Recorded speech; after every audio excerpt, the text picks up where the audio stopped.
Radio Positive.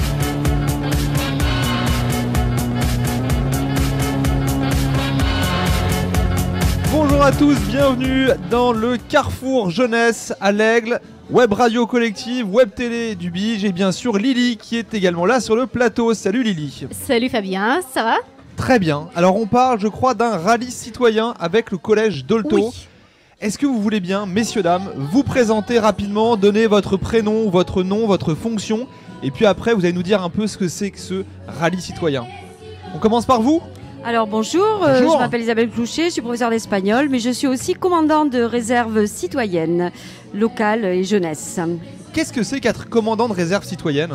Alors c'est faire le lien entre l'armée et la nation, mais c'est surtout défendre la jeunesse à travers des actions comme celle de la classe sécurité défense globale.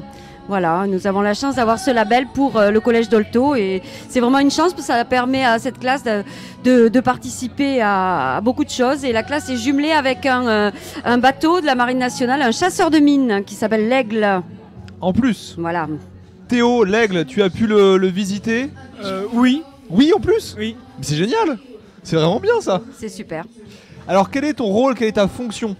Bah moi je suis élève au... J'étais élève au collège Françoise Dolto. J'étais dans la classe de Madame Glémaric et Madame Clouchet, dont j'ai eu l'année dernière et cette année. Et l'année prochaine, bah, je vais penser bien fort à eux. Merci Théo. Et tu étais élève ? Pourquoi tu n'es plus élève ? Parce que je viens de finir ma 3e. Le brevet, ça a été ? Oui. Les résultats sont déjà là ou c'est pas encore le cas ? Non. D'accord. T'es confiant ? Oui. Très bien. À côté de toi ? Alors moi c'est Catherine Glémarec, je suis professeure d'histoire-géographie au collège Dolto et je suis professeure principale de cette classe défense et sécurité globale avec Madame Clouchet et donc on est donc un partenariat avec ce fameux chasseur de mines. Et en plus, on était accompagné par Collège Dolto qui jouait tout à l'heure sur la scène, qui chantait, qui faisait de la musique. Et on voulait demander qu'est-ce que c'est Rallye Citoyen exactement ? Parce que vous avez organisé Rallye Citoyen, qu'est-ce que c'est exactement ?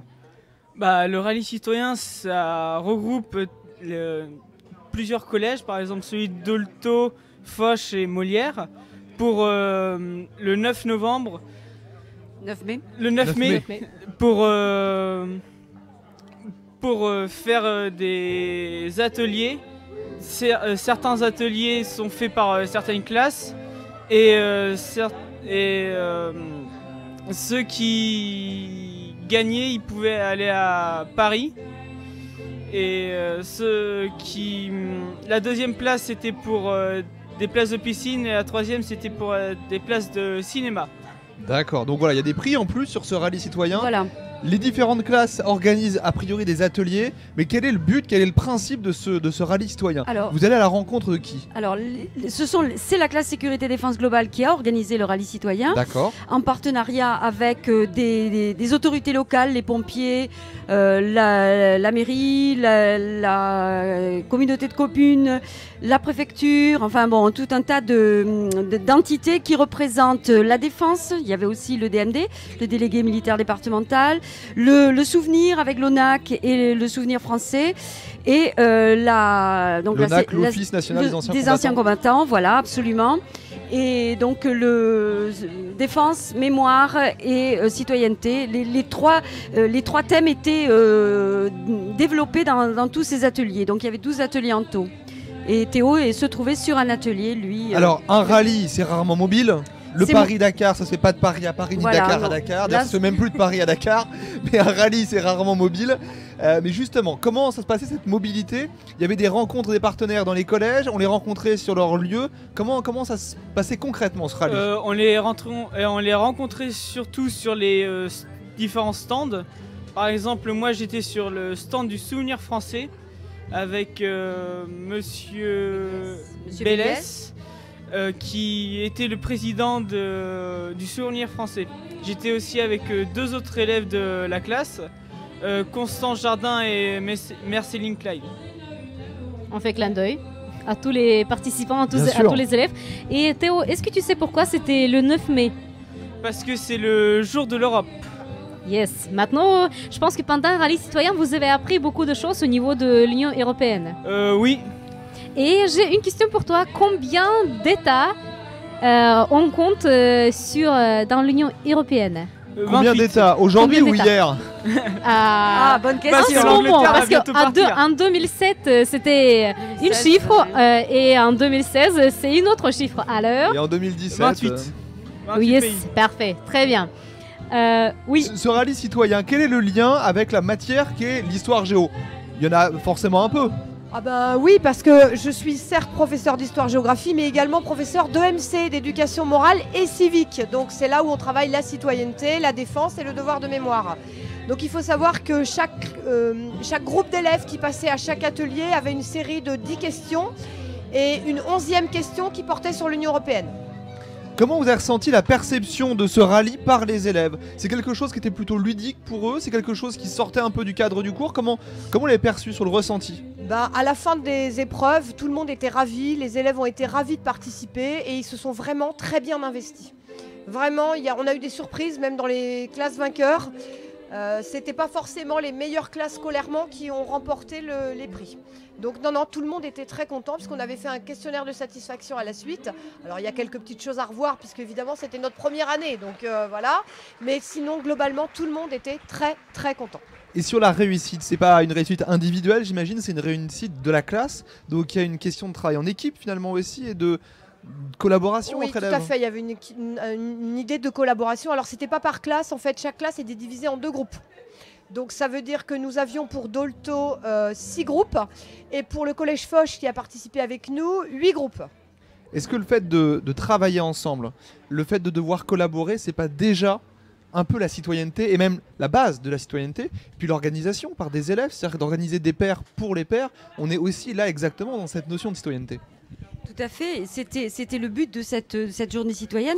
Donc le fait de le placer la journée de l'Europe, c'était aussi une ouverture plus au-delà de notre circonscription, des entités locales, mais c'était aussi effectivement de permettre à tous ces jeunes déjà de se rencontrer entre les différents collèges, de participer donc déjà au rallye en soi et à la récompense qui était la visite à Paris, puisque Théo va pouvoir vous parler de cette journée à Paris qui a été leur journée de récompense.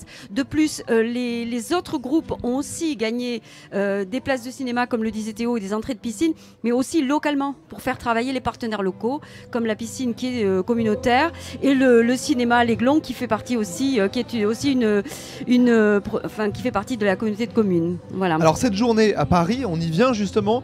Je suppose que la récompense pour avoir gagné le rallye citoyen, c'est pas à Paris une visite de Disneyland. Il y a d'autres choses qu'on fait à Paris dans un rallye citoyenneté. Alors qu'est-ce qui s'est passé à Paris? Donc on est allé visiter le tombeau de Napoléon, le musée des Invalides, l'Assemblée nationale et le muséum d'histoire naturelle. Alors qu'est-ce que tu retiens? Pardon Lily. Après je te laisse la parole et je me tais, promis. Qu'est-ce que tu retiens de cette visite? Qu'est-ce qui t'a le plus marqué? Le musée des Invalides pour les combats surtout.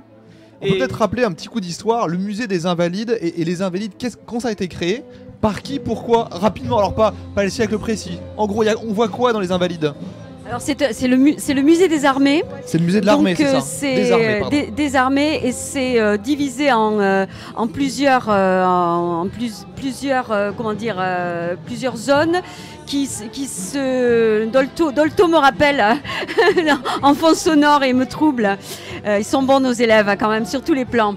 Les différentes sections du musée portent sur les différents aspects des armées françaises, donc des origines, avec les armures par exemple du Moyen-Âge et des armures étrangères aussi qui ont pu être offertes aux différents chefs d'État. Et ensuite, ce qui a le plus intéressé nos élèves et ce qu'on avait décidé de leur montrer à quelques encablures du brevet, c'était ce qui se rapportait au conflit du XXe siècle. Et les Invalides, si je dis pas de bêtises, je crois que c'était à l'origine un hôpital justement pour l'armée, donc pour les gens qui revenaient de la guerre. Donc du coup on est vraiment dans cette thématique citoyenne encore et liée à la défense pour le coup là-dessus. Alors les Invalides et quoi d'autre on avait dit? L'Assemblée nationale. L'Assemblée nationale, c'est impressionnant je suppose de rentrer Oui. dans ces bâtiments qui... Surtout quand on voit les sièges des députés, surtout. tu as essayé de de te placer quelque part ou pas? Non. De t'asseoir? Ok, on n'a pas le droit. Et en plus, je voulais demander, parce que c'est quand Fabien a dit que c'est le travail collectif, vous avez travaillé avec les partenaires locaux et en plus avec les élèves. Qu'est-ce que vous avez appris aussi personnellement pendant ce projet, pendant l'organisation de ce projet? Parce que c'est la première année que vous faites ça. Alors c'est aussi la solidarité entre les établissements scolaires, quelle que soit leur origine, puisqu'il y avait un établissement public, un établissement privé. Donc de voir que tous les élèves aiglons ont les mêmes objectifs, c'est-à-dire apprendre et partager. Ça, c'était notre premier objectif en montant ce rallye citoyen, que nous avions déjà amorcé l'année dernière et qui techniquement que nous n'avions pas pu réaliser. Et donc cette année c'est une première et nous en sommes fiers. Nous avons été très très soutenus par nos chefs d'établissement aussi, par Madame Dacosta-Dias et le principal adjoint Monsieur Baird, qui ont été vraiment très attentifs à puisqu'ils sont nouveaux, ils viennent d'arriver au collège, et très attentifs à notre projet qui est un petit peu hors les clous pédagogiquement parlant, mais vraiment leur soutien a été vraiment très efficace et jusqu'aux derniers instants. Il faudrait aussi qu'on remercie nos partenaires financiers, sans qui rien n'aurait pu se faire. Ça a été quand même assez difficile de récupérer des fonds, c'est pas simple. Donc on peut remercier, si j'en oublie, Madame Clouchet, vous allez me rappeler à l'ordre, le Lions Club, le Crédit Agricole, la Maïf, les transporteurs Piel également qui ont participé financièrement. Le Souvenir Français, bien évidemment, l'ONAC, la Ville de l'Aigle qui a offert donc une participation financière et logistique. Voilà, je crois qu'on a... La CDC. La CDC, oui. Le Cinéma L'Aiglon qui a aussi été partenaire à sa façon. Et sans eux, on n'aurait pas pu réaliser tout ça parce que évidemment, emmener des élèves à Paris, ça coûte cher et donc il faut pouvoir le financer. Le logo a été aussi créé par un parent d'élève qui est chef d'une entreprise de graphisme qui s'appelle Rouge Marine et qui était aussi un généreux donateur. Voilà. Un beau travail du coup de partenariat sur tout ce rallye citoyen. On vous souhaite vraiment une bonne continuation pour ce rallye de belles années. On compte bien recommencer l'an prochain. Et oui, on vous le souhaite. Avec les 3 collèges cette fois. Avec les 3 collèges cette fois-ci. Puis c'est très bien de voir ce travail intercollège. Enfin, c'est quelque chose de très fort. Ça se connaît au niveau des sportifs, puisqu'il y a souvent des épreuves sportives. On en parlait juste avant sur les ISS justement. Mais c'est la première fois, je pense, qu'on a un travail qui se fait sur d'autres thématiques que celle du sport. On va parler citoyenneté toujours avec le conseil municipal jeune. On va mettre un petit coup de logo collectif. On vous remercie. Merci. Opération Banana, le conseil municipal c'est après, c'est vrai. Merci à la MJC et bon anniversaire pour les 50 ans de la MJC. MJC qui avait participé aussi au rallye citoyen. Absolument, oui. On l'a zappé, mais Lily était la représentante de la MJC. Merci en tout cas. Merci beaucoup et à bientôt. Il n'y a pas de logo collectif, pas d'intro, c'est pas grave, on va meubler pendant la transition. Une entrée sur le plateau magnifique de Opération Banana, c'est ça? Oui, vas-y Lily. Alors tu as plus de micro, je te laisse faire ce que tu veux, je vais combler pendant ce temps-là. Venez vous installer, venez vous asseoir. On tourne toujours Lily, t'inquiète pas, il n'y a pas de souci. Alors, venez vous asseoir ici, il faut qu'on parle de cette Opération Banana. Honnêtement... Bonjour. J'ai pas été extrêmement briefé sur l'opération Banana et le nom m'intrigue. La banane, vous l'avez a priori aussi. On va tout vous expliquer. On m'a parlé d'un ours polaire, de banquise, de jardin. Je n'ai absolument rien compris, mais je suis sûr que ça a l'air passionnant. Déjà, le nom de chacun d'entre vous, on va commencer de gauche à droite. Kylian, bonjour. Bonjour. Robin. Mathis. Manon. Et Patrick. Alors, l'opération Banana, Patrick, je me tourne vers vous. Ça vient d'où? C'est quoi? Et quel est ce nom incroyable? Alors, on dirait un James Bond. C'est un peu ça, ouais. C'est un défi en fait à relever. Comme chaque année, c'est le collège de André Collet de Moulins-la-Marche qui organise pour la fin d'année scolaire un spectacle vivant musical. Et donc on a l'habitude toute l'année avec les élèves qui sont volontaires, dès le début septembre, de travailler et de mettre sur pied une sorte de comédie musicale. Avec 2 clubs, le club théâtre et le club musique. Donc là, on est toujours dans la collaboration. On en parlait tout à l'heure avec le rallye citoyen sur l'Aigle. Là, Moulins-la-Marche, pareil, collaboration dans le collège entre deux clubs différents qui Complètement. ont leurs activités de part et d'autre et Oui. qui se réunissent pour Voilà, cette comédie musicale. pour produire une activité commune, quoi. Ça fait combien de temps que ça existe l'idée d'une comédie musicale? Oh, ça fait depuis 2008, on fait régulièrement des petits spectacles comme ça à la fin de l'année scolaire, et d'année en année ça prend de plus en plus d'ampleur, et puis on a de plus en plus de partenaires également, puisqu'on fait intervenir l'établissement Perce-Neige avec, en faisant jouer quelques résidents dans les scénettes qu'on leur propose. On travaille en collaboration avec la ville de l'Aigle également, avec la MJC. Il y aura une petite démo ce soir, je crois, d'Opération Banana, non? Alors oui, tout à fait. Je suis pas renseigné, mais en fait j'ai des infos quand même. Lors du Carrefour Jeunesse, on va présenter un petit échantillon de notre spectacle, donc avec une partie musicale et une partie théâtrale. Le pitch ça te parle, le pitch, non? Oui, la le synthèse. résumé. Le résumé, c'est ça, voilà. J'avais peur d'utiliser un mot nul, et en fait ça va, tu le connais, tout va bien. Le résumé d'Opération Banana, c'est quoi? Ah bah c'est très simple, c'est deux familles qui se détestent, donc version Roméo et Juliette, et notamment grâce à la COP21, ça nous a inspiré cette année, et on a travaillé donc pour les théâtres et le club musique sur le thème du réchauffement climatique, et donc ce sont deux familles qui se détestent, l'une écolo et l'autre complètement incolo. Gaspillot. Oui. Consommatrice. Pollueur. Et donc c'est la famille Hueur et Deschamps. Dans ces deux familles, donc dans Deschamps, il y a Rose Deschamps, qui est passionnée par les arts et la culture. Et dans l'autre, il y a Paul Hueur, qui est passionné pareil comme Rose. Et il tombe donc amoureux de Rose. Le problème, c'est que les familles se détestent et c'est très très compliqué de les réunir. Qui a travaillé sur les vannes dans le...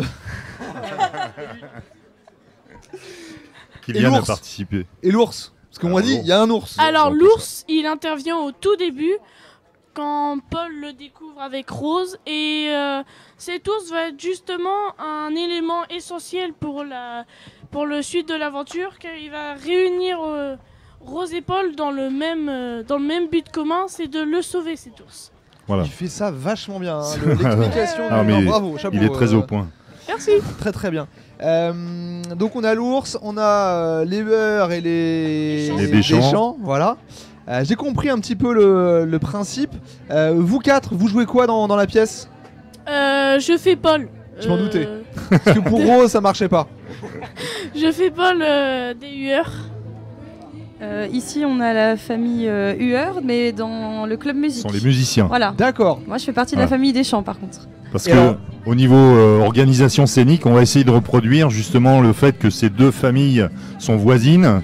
On a une scène qui va être consacrée à de la musique un peu plus électrique, donc qui va être la scène des Hueur, de la famille de Paul Hueur. Voilà, et une scène plus acoustique qui va représenter la famille Deschamps.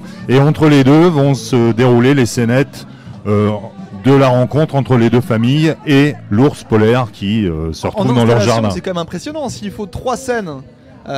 C'est quoi? C'est une seule scène divisée en 3, ou est-ce que vous avez vraiment physiquement, un peu comme c'est là au Carrefour Jeunesse, prévu de disposer des scènes Non, différentes? c'est ça. Dans le spectacle final, c'est 3 scènes différentes, 3 sites différents, avec à chaque fois au milieu, entre les deux scènes, comme les deux maisons de la famille Deschamps et de la famille Hueur, leur jardin dans lequel ils vont découvrir l'ours, etc. Et le public est où? Le public, il est autour des 3 scènes, il est devant, il est où? Le public, il est face aux 3 scènes.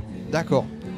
Ça aurait pu être rigolo de mettre le public carrément entre les scènes et qu'il soit la cible justement des détritus jetés par les uns, des insultes jetées par les autres, des guitares qui s'envolent. Ça aurait pu être... Ce sera peut-être ça au Carrefour Jeunesse, qui sait.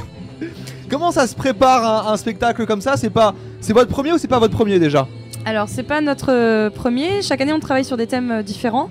Là, en l'occurrence, on fait 2 répétitions par semaine. Donc, c'est le midi, le mardi midi, le vendredi midi, sur 1 heure de travail chaque séance. On travaille également le mercredi après-midi. On fait des répétitions avec les enfants et on remercie aussi les parents qui les emmènent à chaque fois. Et c'est 3 heures de répétition le mercredi après-midi. Donc, ça demande un travail. Le club musique, c'est pas juste du chant choral, c'est vraiment la musique. Vous jouez en direct? Et en plus, les chants et scénettes ont été écrites par les enfants et bien évidemment corrigées par les professeurs, mais ça a été écrit par les enfants et c'est ça qui est important. Comment ça se déroule sur un an? Le spectacle, c'est en juin? Oui, c'est au mois de juillet. Là. Le spectacle final, c'est le vendredi 1er juillet au soir à 19h, 19h30, à la salle des fêtes de Moulins-la-Marche. Le choix du thème et l'écriture, c'est quelle période? C'est au tout début des clubs, au mois de septembre, début septembre. Et ensuite, on fait des ateliers d'écriture dans le cadre du club, de chacun des clubs. Jusqu'à quelle date à peu près? Jusqu'au mois de novembre, on va dire. D'accord. Mois de novembre, normalement, on a déjà de quoi commencer à répéter quelques scénettes, quelques musiques, chansons. Et puis ensuite, on étoffe le programme au fur et à mesure de l'avancement des scénettes, quoi. Qu'est-ce que ça change pour les élèves des clubs quand vous les avez aussi en cours, quand vous les voyez en cours, de participer à un projet comme ça qui est collaboratif, qui oblige à venir sur scène, à venir se confronter aux parents, aux spectateurs? Je suppose que quand on n'a pas trop l'habitude de prendre la parole en classe, en cours d'anglais ou d'histoire ou autre, le fait d'avoir des passages comme ça de répétition et sur scène, de théâtre et de musique, est-ce que vous ressentez que ça aide un peu justement à à la fois la prise de parole mais la confiance un peu en soi? Ouais, je sais, j'ai fait une question qui fait à peu près 10 minutes. Évite de me faire une réponse qui dit... Ouais, parce que je vais être un petit peu embêté, honnêtement. Non, c'est clair que ça aide, mais c'est surtout que... Comment dire, ça aide à prendre confiance en soi parce qu'on se retrouve mis à contribution sur une œuvre qui sera présentée donc à beaucoup de monde à la fin de l'année. Donc ça aide à prendre confiance en soi surtout. Il y a une vraie confiance aussi de la part des enseignants et des personnes qui gèrent le club parce que l'écriture, les répétitions, la musique, le chant, le théâtre, ça fait quand même beaucoup de choses dont vous avez la maîtrise en fait, c'est plutôt intéressant. Et puis après nous on parle mais ça fait 1 ou 2 ans quand même qu'on y est donc on aide aussi après. Colle bien ton micro, ce sera plus facile. Oui. Nous on commence à savoir comment se déroule l'année. Mais on est aussi là du coup pour expliquer à ceux qui viennent d'arriver, par exemple, ceux qui arrivent dans le collège dans le milieu d'année ou au début. On est aussi là pour les aider à avancer dans le projet. Voilà, ouais. Ça c'est une découverte fortuite, le fait que les élèves finalement se parrainent un peu les uns les autres d'une année sur l'autre et donnent des conseils, ou est-ce que c'était dès le départ du projet où vous vous êtes dit alors voilà, on va concevoir les choses comme ça de telle sorte que les élèves passent leur savoir au suivant? En fait, ça se fait un peu naturellement, sachant que les clubs sont ouverts à tout niveau de classe du collège, donc même un débutant musicien peut démarrer en 6e et puis il prend un petit peu d'envergure au fur et à mesure. Le triangle. Et puis ça permet aussi d'avoir une relation différente avec les élèves, puisque même moi par exemple, j'ai seulement le rôle de surveillant, et quand on a un thème en commun, la musique ou le chant ou le théâtre, ça permet de nous lier autrement aussi, donc c'est quelque chose que j'apprécie depuis 3 ans justement. C'est complètement positif parce que parfois il y a justement une difficulté à avoir une distance entre guillemets proche dans les ateliers et à retrouver une distance un peu lointaine dans la cour. Est-ce qu'il y a que du positif ou est-ce que parfois il y a des incompréhensions? Généralement les élèves, que ce soit de la 6e à la 3e, font la part des choses et non, savent quand est-ce qu'on est en club et qu'on peut échanger de manière horizontale et puis quand c'est de manière verticale. Voilà, ils savent faire la part des choses. Très bien, merci beaucoup à vous 5. On rappelle peut-être quand même la date. Est-ce que c'est que ouvert aux parents? Est-ce que c'est gratuit? Est-ce que c'est payant? Comment on s'organise? Alors le spectacle final du vendredi 1er juillet est ouvert à tout public. Les gens que ça intéresse de venir nous voir. Le 1er juillet, c'est donc à partir de 19h à la salle des fêtes de Moulins-la-Marche. Et c'est payant, gratuit? C'est gratuit. Il y aura un petit programme qui sera vendu à l'entrée, programme du spectacle avec les paroles des chansons et les textes des scénettes qui vont être interprétés. Merci beaucoup vraiment encore. Et puis bon courage pour les dernières répétitions, bon courage pour ce soir aussi, les petits échanges sur scène et on regardera ça avec attention. Merci beaucoup à vous. À bientôt. Au revoir.